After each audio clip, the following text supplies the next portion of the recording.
अभ्यर्थियों ने केंद्र व्यवस्थापक पर कंप्यूटर जबरन बंद कराने का आरोप लगाया।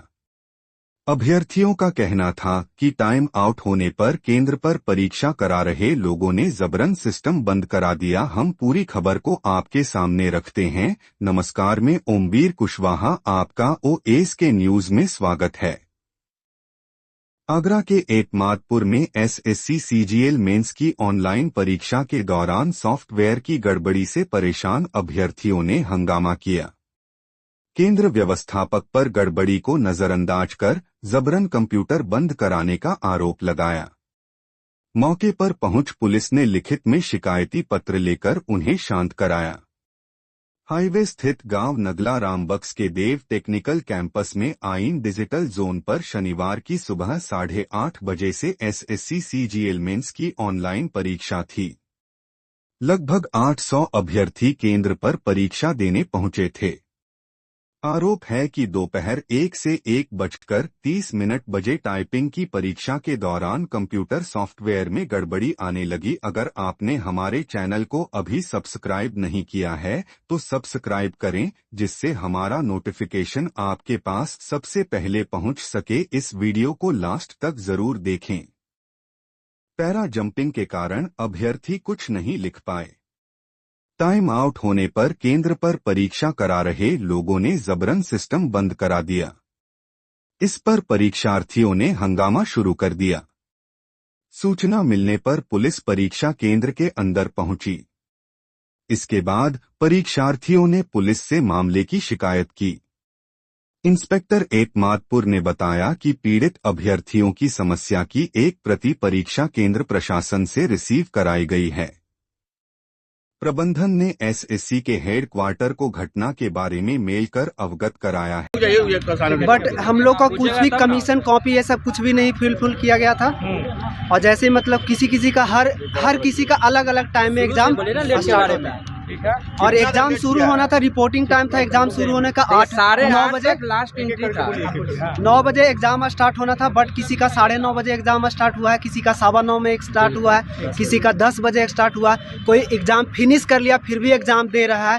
इस तरह से यहाँ पे हुआ है। ऐसा नहीं होता एसएससी में, कभी नहीं होता ऐसा। सबका एग्जाम एक टाइम में खुलता है और एक टाइम में सबमिट होता है। क्या मतलब लेट एंट्री कराया है या? देखिए 8:30 में लास्ट एंट्री का टाइम है। 8:30 के बाद 1 सेकंड भी अलाउ अंदर जाने का नहीं है।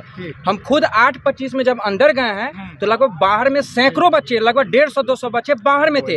एंट्री टाइम 8:30 का 1 सेकंड है। 9 बजे तक 9:15 तक एंट्री लिया गया। यहाँ पहला 9 बजे से एग्जाम कंडक्ट होता है। हुआ क्या कि 9 बजे के बाद किसी का 9:15 में खुल रहा है। टाइम सबको उतना ही मिलता है, लेकिन मान लीजिए किसी का 9 बजे एग्जाम हुआ, 11:15 में बंद हो गया तो हल्ला करेगा, नॉइस करेगा। शुरू में क्या हुआ कि किसी को कागज नहीं मिला, पेपर नहीं मिला, एकदम इतना सबका खुल चुका है सिस्टम और एकदम हल्ला हो रहा है। अब जिसका 3-4 मिनट चला जाएगा, 1-1 मिनट का कंपटीशन में महत्व होता है, समझे।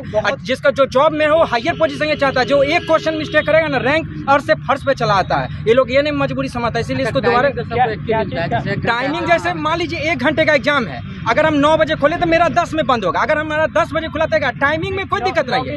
लॉगिन टाइमिंग जो जितना करे उसी टाइम से बंद होगा।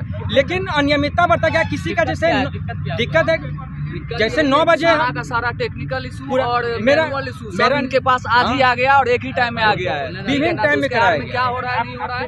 हम लोग यहाँ पे बच्चों का विरोध इसलिए था कि एग्जाम टाइम पे नहीं, जो टाइमिंग थी 9 बजे से 11:15 तक, उस समय में उस टाइम में एग्जाम नहीं हुआ। उसको लेकर के बच्चों का विरोध है और अभी इनके द्वारा एग्जाम दे करके सभी निकले हैं और अब आगे टाइपिंग होना है।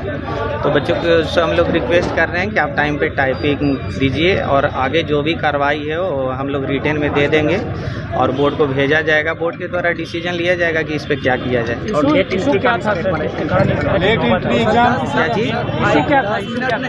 इशू था कि जैसा मैनेजमेंट कमेटी के द्वारा बताया जा रहा है कि टेक्निकल इशू की वजह से बच्चों को एंट्री कराने में लेट हुई। इसकी वजह से बच्चों को एग्जाम अलग अलग टाइम में स्टार्ट हुआ। इसकी वजह से बच्चों का है कि हम लोग डिस्टर्ब हुए। कम टाइम में कम ज़्यादा क्वेश्चन बनाना था, वो हम लोग बना नहीं पाए, तो हम लोग को नुकसान हुआ है। तो इन लोग का मांग है कि सेंटर को कैंसिल किया जाए एग्जाम को। तो ये तो बोर्ड का निर्णय रहेगा कि उनके द्वारा क्या किया जाता है। प्रशासनिक यहाँ पे आगे क्या है? जब आगे हम लोग ये प्रयास में कि हम लोग टाइपिंग का एग्जाम दिलवा करके और जो इनका कंसर्न है और बाकी मैनेजमेंट के द्वारा जो किया गया उनसे हम लोग रिटेन में ले रहे हैं और वो स्टेटमेंट हम लोग बोर्ड को भेजेंगे और बोर्ड के द्वारा डिसीजन लिया जाएगा कि क्या। छात्रों के द्वारा एक लिखित आवेदन दिया गया है जिसमें उनके द्वारा बताया गया है कि जो निर्धारित टाइम थी एंट्री करने की उसके बियॉन्ड एंट्री कराया गया है और कुछ और मिसमैनेजमेंट की बातें इनके द्वारा बताई गई है। जो लिखित में उन्होंने दिया है उसको हमने एसएससी के वरीय पदाधिकारियों से भी बात की है जो राज्य के बाहर भी हैं और उनके निर्देश के अनुसार अभी हम लोग जो टाइपिंग की परीक्षा है उसको 3 बजे से करवाएंगे और उसके बाद जो भी जांच रिपोर्ट में आएगा उस बेसिस पे जो बोर्ड के द्वारा निर्णय लिया जाएगा एग्जाम के रिलेशन में उनको कम्युनिकेट किया जाएगा। अरे जब बोल रहे थे अभी क्या नहीं करवाइए तो बोल रहे थे कि हम 1 घंटे 2 घंटे बाद एग्जाम ले सकते हैं। अभी आगे क्या कुछ इसमें होगा? बच्चे तो एग्जाम की बात कर रहे हैं, नहीं बोले जल्दी नहीं करवाइए। देखिए री एग्जाम का निर्णय जो होता है वो तो कमीशन के स्तर से ही होगा, कमीशन के स्तर से ही होगा और इसमें अभी हम लोग टाइपिंग की एग्जाम शुरू करवा रहे हैं 10 मिनट के अंदर। जो वहाँ पे एसएससी में बात की गई है उनके द्वारा भी यही अभी निर्देश दिया गया है कि जो भी समय का थोड़ा ऊपर नीचे हुआ है एंट्री कराने में, लेकिन कंप्यूटर बेस्ड एग्जाम है क्योंकि तो अगर सबको कुल समय उतना ही मिला है तो हम लोग टाइपिंग का एग्जाम कराएंगे और बाद में इस पर निर्णय लिया जाएगा। है फिलहाल इस वीडियो में इतना ही, फिर एक नई वीडियो के साथ मुलाकात होगी। जब तक आप अपना और अपने परिवार का ख्याल रखना। अगर आपने अभी तक हमारे चैनल को सब्सक्राइब नहीं किया है तो सब्सक्राइब करें। धन्यवाद।